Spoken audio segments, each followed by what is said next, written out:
tamu sana. Tamu sana, yes. Tamu sana. Tamu sana. Yes. There is a statement that Raila made about 3 days ago in Mombasa that he would arrest and jail corrupt politicians.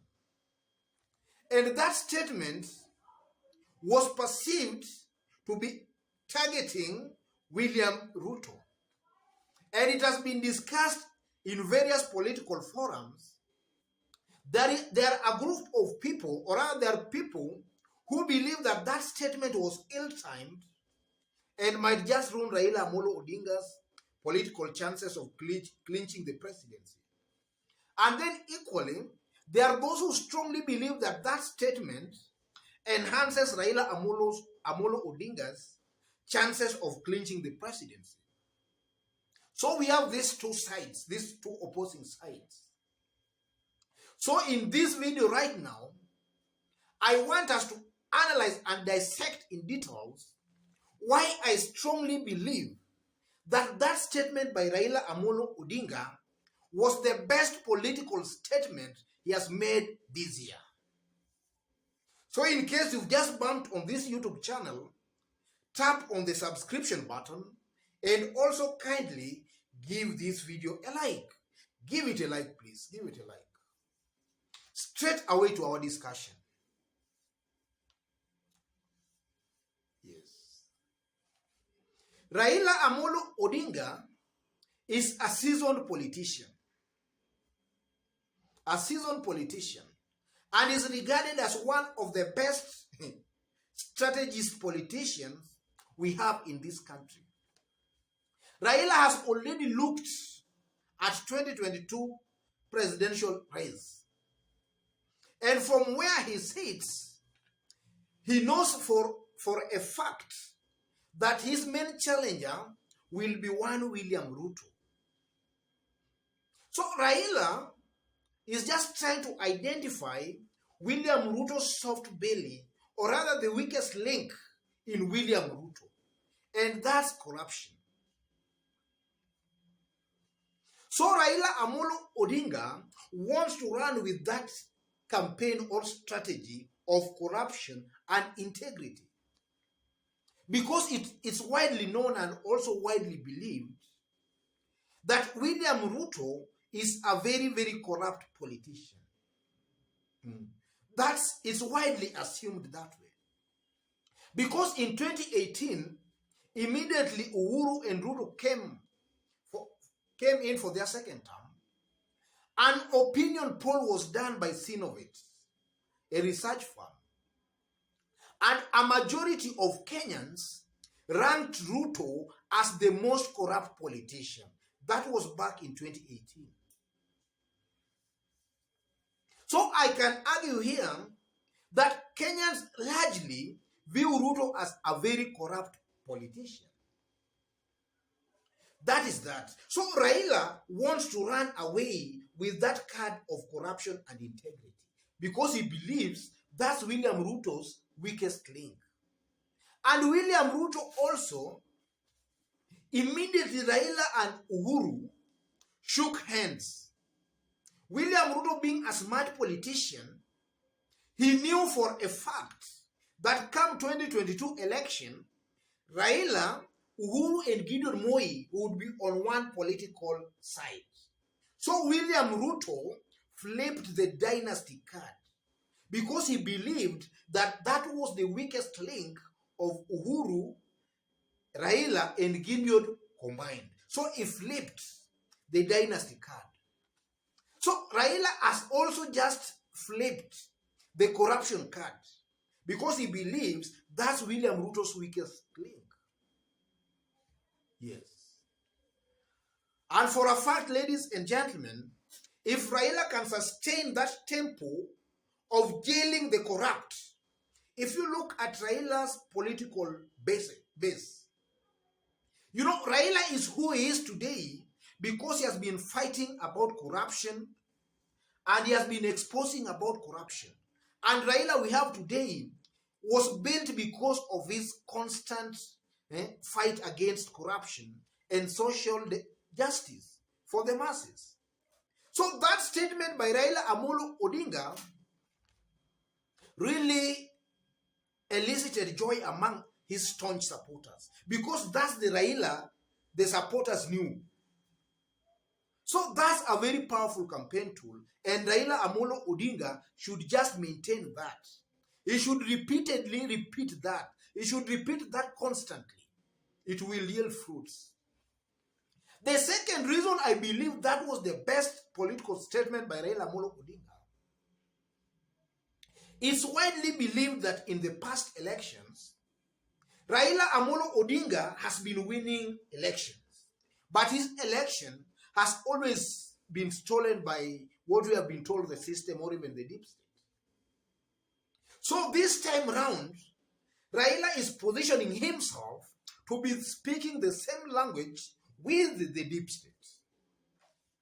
Uhuru Muigai Kenyatta, the president of the Republic of Kenya, and the perceived head of the deep state, about some few weeks ago, made it clear that he will not leave power to a thief. David Murathe, some times back, even before Uhuru came and made the statement, David Murathe himself insinuated that what he knows is that the president, Uhuru Muigai Kenyatta, will not leave power to a thief. Uhuru Muigai Kenyatta just came and repeated the same words. And when David Murathe talks, Uhuru talks, that's perceived as what the deep state is also thinking. So Raila insinuating that he will jail the corrupt is just trying to further the agenda of the deep state. It's a well-scripted campaign strategy emanating from the deep state. Murathe says it, Uhuru comes to say it, and then Raila carries it on. So it's a well-scripted campaign strategy by the handshake team, and to a larger extent by the deep state. Thirdly, Kenyans have lost hope in the fight against corruption. And to some extent, it appears in Kenya that corruption has been normalized. Somebody talking about corruption is perceived as somebody causing unnecessary disturbance. That's where we have reached as a nation. So if you look at those saying that Raila's statement was ill-timed, those are the clique of a few who have lost hope in corruption. But there is equally a large majority of Kenyans who are really yearning for a leader who will come and slay this dragon of corruption once and for all. So if Raila can constantly repeat that narrative of jailing the corrupt, then most likely Kenyans who had lost hope in the fight against corruption can start waking up. And they might just identify with Raila Amolo Odinga as the alternative now, because no strong leader is coming out in the open to really tackle this issue of corruption. So if Raila continues constantly repeating that he'll jail the corrupt, that will earn him quite a lot of votes. And that will also help him in stabilizing his political bedrock, because as we know it, Raila's political bedrock, they support the fight against corruption. And on the other side, if you study the other side, their supporter seems not to care much about corruption. So as Raila does that, he will be consolidating his support base strongly behind him, and also awakening Kenyans who had lost hope in the fight against corruption. And that can yield serious fruits. That's the third reason. And the fourth reason I believe that was the best campaign strategy, or rather statement by Raila Amolo Odinga, is simply because of this.